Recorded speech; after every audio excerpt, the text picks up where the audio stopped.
Hey, this is Sloping Sessions, where we talk all things Shrewsbury Town FC. Well, what a couple of days we've just had with the official announcement from the club, although it was only a paragraph long, saying that Steve Cotterill has indeed parted ways with the club.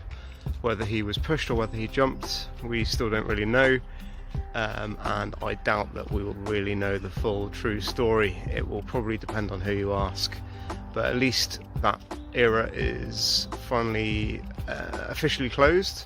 As much as many of us were sad to see him go, at least it is confirmed now and we can move on. And of course we have Mickey Moore appointed as the director of football, and my suspicion is that they will be going for a head coach as opposed to a manager, because a head coach working under a director of football is a much more logical structure.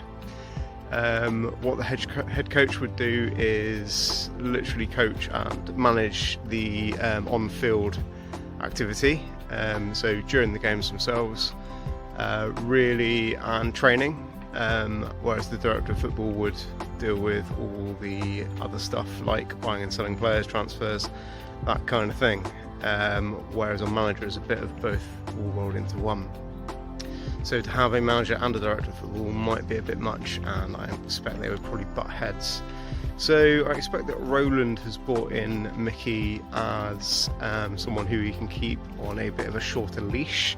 I get the feeling that Steve Cotterill was overspending compared to what had been budgeted, and I can't really blame Steve too much because we did suffer lots of injuries, but if he'd been told by the chairman not to, and he carried on and did so, I can kind of see where they had a bit of falling out. And of course, if we do get a head coach instead of a manager, it means that they'd be concentrating just on what's on the pitch as opposed to all the numbers and figures and the money. So it could be a bright new future for Shrewsbury Town, and really hope it is. Obviously we don't know how it's all going to play out. Many people will be a bit upset by what's happened recently. Upset, I'm putting it lightly, and will be wanting our chairman to go. I've already seen things to that effect, and of course the fans can affect change in such a way, but I'm not sure if this is the time for it. I would personally love us to just carry on and make the best of what we have, and I think this could be a really good foundation going forward with Mickey Moore and the new head coach, who I expect they will be bringing in hopefully soon, because we really need to get down to things, start making more off-season deals, and of course get training, get the team to gel together, and look forward to the pre-season soon.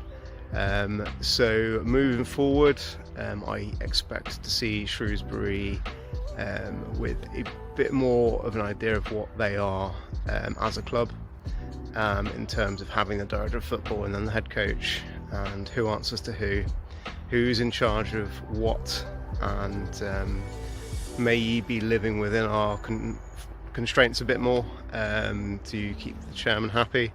And to be fair to the chairman, as much as people disparage him and that yes, he is really bad at communications, he has kept the club afloat for quite a number of years. He's a local guy, he seems to want the best for the club, and I know a lot of people out there will heartily disagree with that and want to see him gone. I don't know, I still feel that I'm too new to Shrewsbury to really give much of an opinion on that. Obviously how it's all played out over the past couple of days has not been good, so if that's the way it's been for a long time, I would be getting a bit irritated as well, just like you guys. But I just hope that we all want what's best for the club, and what I think is best for the club at the moment is that we put our trust in Mickey Moore and just keep supporting the team, keep going to matches, keep buying the tickets, and yeah, just being loyal fans whether we feel they deserve it or not. And the truth will eventually come out as to what happened behind the scenes with Cots, and we will we will see, but come on Saturday.